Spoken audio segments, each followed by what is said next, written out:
Bueno, primer video de todos, el de evolución, el de la teoría de la evolución.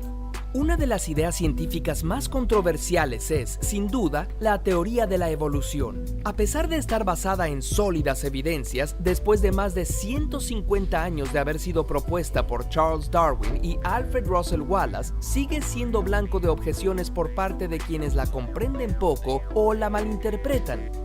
Esto es algo importante que no lo dije en su momento, pero Wallace y Darwin llegaron a la misma teoría, ¿sí?, con el mismo fundamento, pero de dos maneras totalmente diferentes, ¿sí? Darwin viajando por el mundo y Wallace por estudio bíblico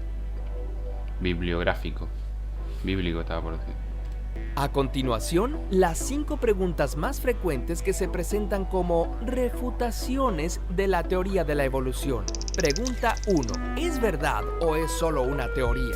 En nuestro lenguaje cotidiano usamos la palabra teoría como sinónimo de hipótesis, una proposición que no ha sido comprobada. Por ejemplo, en teoría el autobús pasa a las 4 en punto. Vamos a ver si es cierto. Pero en lenguaje científico el término teoría es otra cosa. Es una explicación lógicamente coherente en la que cada uno de sus elementos está basado en evidencia medible y comprobable. Ejemplos de teorías científicas son la teoría microbiana de las enfermedades, que postula que muchos problemas de salud se deben a microorganismos, la teoría atómica, que señala que toda la materia está formada por átomos, la teoría de la deriva continental, que ha demostrado que los continentes se mueven y cambian de forma lentamente, todas basadas en evidencia y ampliamente aceptadas como verdaderas.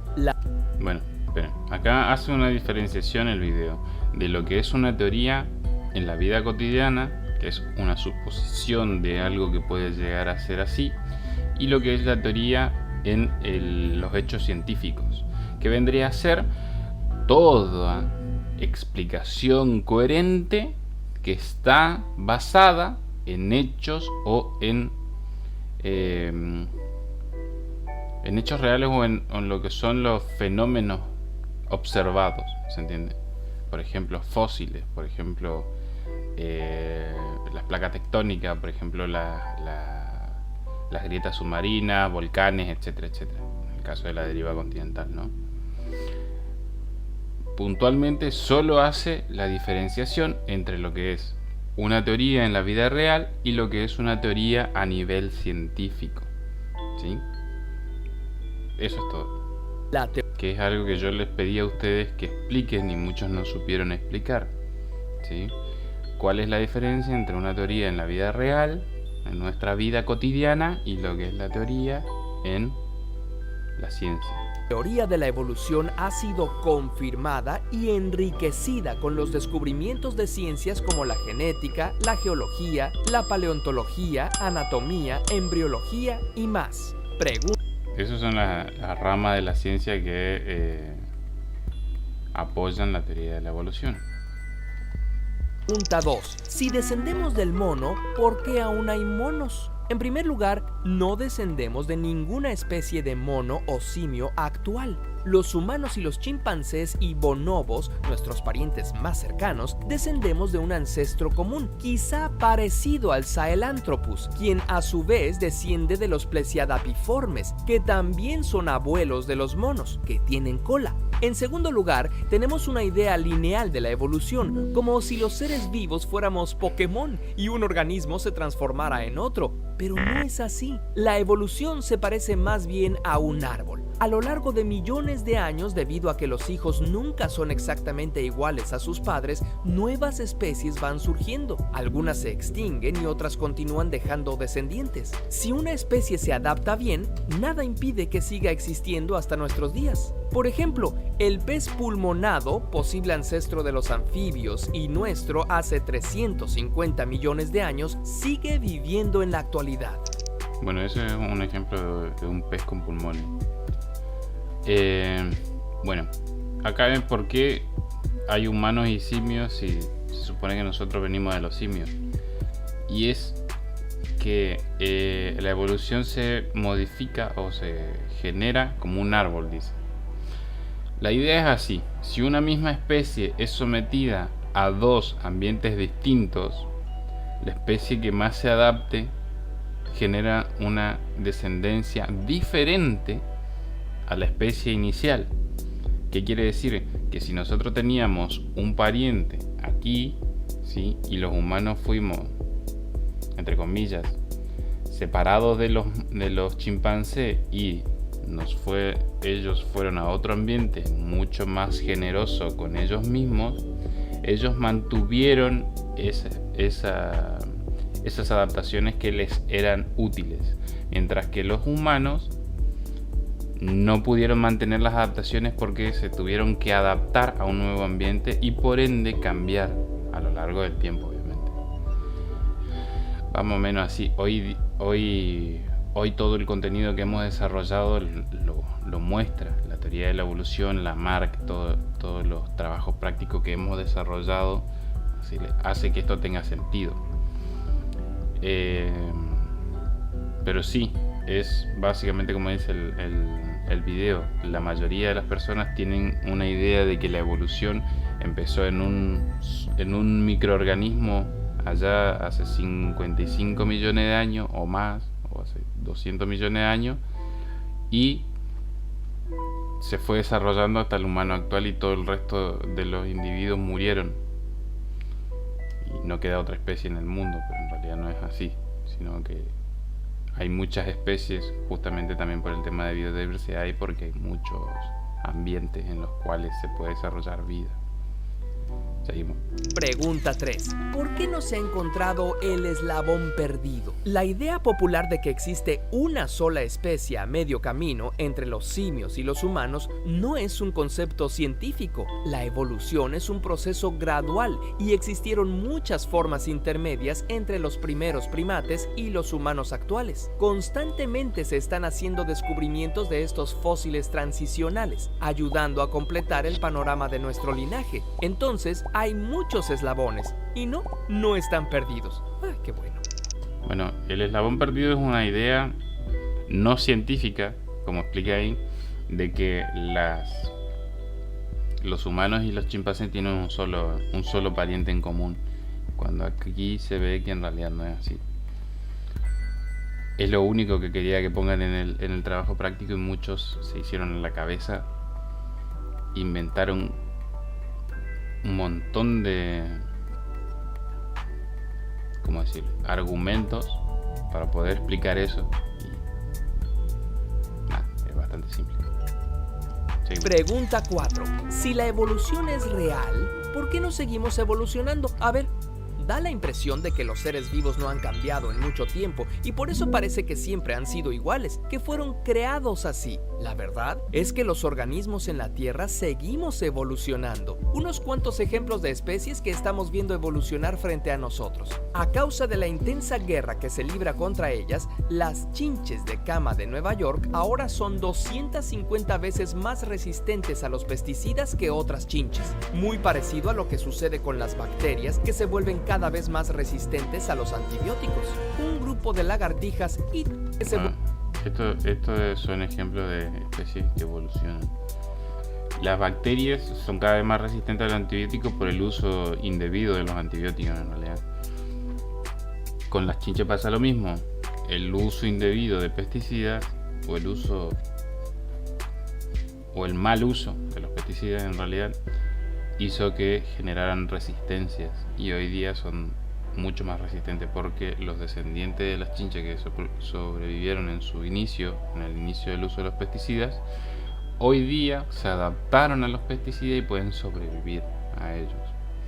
Después viene el ejemplo de italianas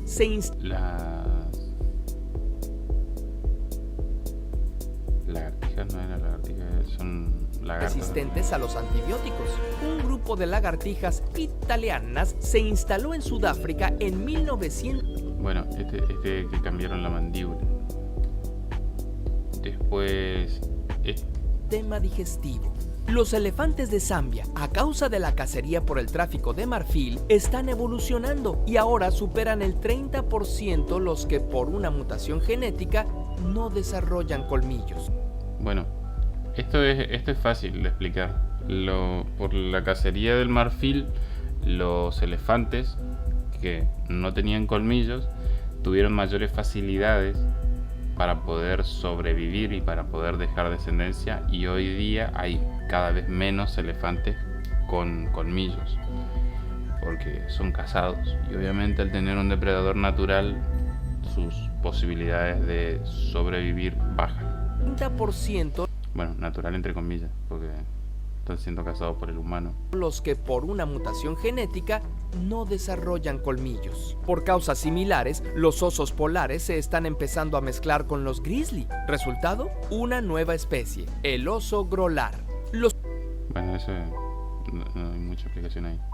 El oso grolar. humanos también hemos cambiado. Por ejemplo, originalmente los adultos no podíamos digerir la leche. Debido a una mutación ocurrida hace 3000 años, ahora muchos humanos adultos son tolerantes a la lactosa, lo que les da una ventaja. También se han descubierto 1800 genes de reciente aparición que propician la resistencia a enfermedades infecciosas como la lepra y la tuberculosis.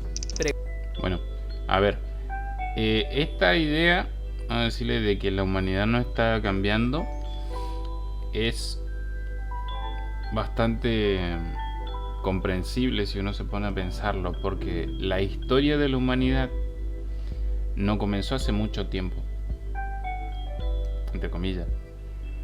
Si nosotros nos remontamos 5.000, 7.000 años atrás, podemos ver humanos, pero en comparación con 55 millones de años, ¿sí? Esos 5.000 años son bastante poco. Por ende, la humanidad tiene la sensación de que no avanza, de que no evoluciona, que no está cambiando. Pregunta 5. ¿Aceptar la teoría de la evolución implica ser ateo? Aunque la teoría de la evolución no requiere ningún tipo de intervención divina, entenderla y aceptarla como cierta no te convierte automáticamente en ateo. Piensa en otras explicaciones científicas. Por ejemplo, si eres religioso y te decimos que la lluvia viene de la precipitación del agua de las nubes que se forman de vapor condensado, ¿entra en conflicto con tus creencias porque no incluye a ninguna divinidad? Perdónanos, Tlaloc. La evolución de las especies es un mecanismo natural, igual de coherente y bien estudiado, y es aceptado por una variedad de religiones, aduciendo que las escrituras son alegóricas y no deben tomarse como libros de textos científicos. Lo más importante es que la teoría de la evolución nos ayuda a entender nuestro origen y cómo se transforma la vida desde una perspectiva científica, a diferencia de las historias mitológicas que sí tienen valor desde una perspectiva ética y poética. Bueno, esto es otra de las preguntas que yo les hice. Creer en la teoría de la evolución no te convierte en ateo instantáneamente, ¿sí? ¿Por qué? Porque que no haya una divinidad, o sea, la iglesia persiguió mucho a muchos pensadores de la evolución por el hecho de que en ese tiempo la iglesia tenía como más poder, y al tener más poder hacía justamente que para mantener el poder trataran de cerrar un poco lo que es la mente a otras explicaciones, por lo que ¿sí? Quedó esta idea de que la teoría de la evolución está en contra de Dios, ¿sí? Cuando en realidad no es así. La teoría de la evolución solamente explica el cambio, y la creación divina es otra posibilidad, ¿sí? Curiosamente, producir cada uno de estos videos. Bueno, aquí termina el video porque creo que acá ya tiene el Patreon. Bueno, gente, bueno chicos, este es uno de los videos que le voy a dejar, ¿sí? Para poder refrescar o para poder cerrar algunas dudas que veo que siguen teniendo, porque hay muchos que todavía me están mandando los trabajos, los primeros trabajos, y viéndolos se nota que todavía no cerraron bien los conceptos. Así que por eso estoy haciendo estos videos, ¿sí? Espero les guste. Y nada, voy a seguir con los videos.